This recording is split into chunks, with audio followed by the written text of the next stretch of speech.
Ébranlé à la base par des divisions, le Rassemblement pour le Mali, RPM, est verrouillé au sommet autour d'un petit noyau de fidèles à Bokari Keïta qui nourrit des ambitions présidentielles.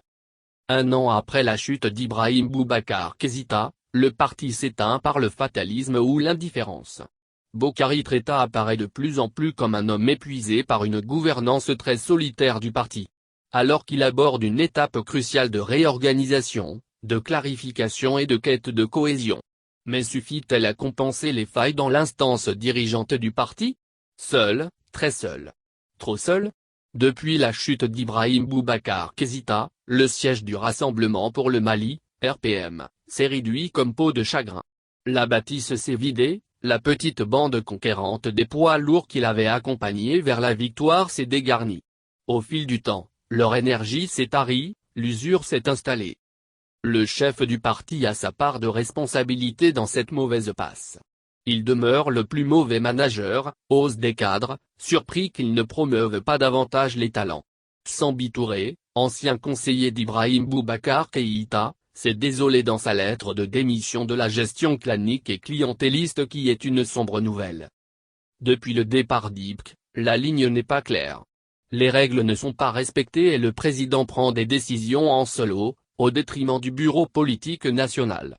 Pilier historique, Bokari Keïta, s'il déçoit, il n'est pas mort idéologiquement.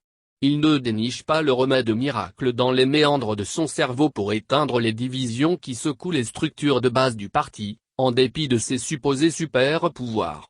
Mais, ses fiefs et partisans filent la métaphore militaire, il y a peu de volontaires pour monter au front de la réorganisation, de la clarification et la quête de cohésion.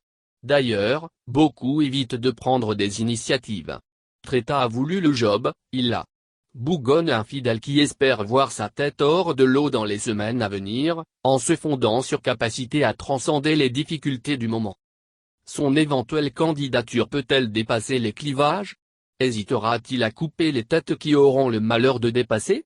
Desplanqués évitent de prendre pour l'instant le risque d'un conflit frontal, sans renoncer à leurs ambitions présidentielles. Avec une certaine gourmandise, les potentiels candidats écoutent attentivement les commentaires des rares militants au moral d'acier. Parfois excessifs, souvent pertinents, toujours fidèles à l'esprit de la reconquête du pouvoir, ce sont des morceaux de franchise qui éclairent les discussions du moment. Il est préférable de se demander lequel d'entre eux ferait un meilleur candidat pour Hyperlink www.le.fr Weblink. La formation politique Hyperlink www.le.fr Weblink à la présidentielle. Dans un contexte sécuritaire de plus en plus marqué par des attaques terroristes, ces dernières années, le RPM ne peut se poser en rempart. D'abord concentré dans la région de Kidal, extrême nord du pays. Les violences se sont ensuite étendues au centre, puis au sud sous l'Ancien Régime, coupable aussi d'avoir traficoté les résultats des dernières législatives, ce qui lui a valu des contestations durement réprimées. Les populations sont très critiques de l'ex-parti au pouvoir et ses alliés pour ses choix inadaptés et inopportuns d'une gouvernance sans vision et sans stratégie. Un procès en incompétence que balaie du revers de la main nombreux cadres qui pointent plutôt la responsabilité personnelle d'Ibrahim Boubacar Keïta qui a totalement tourné dos au RPM.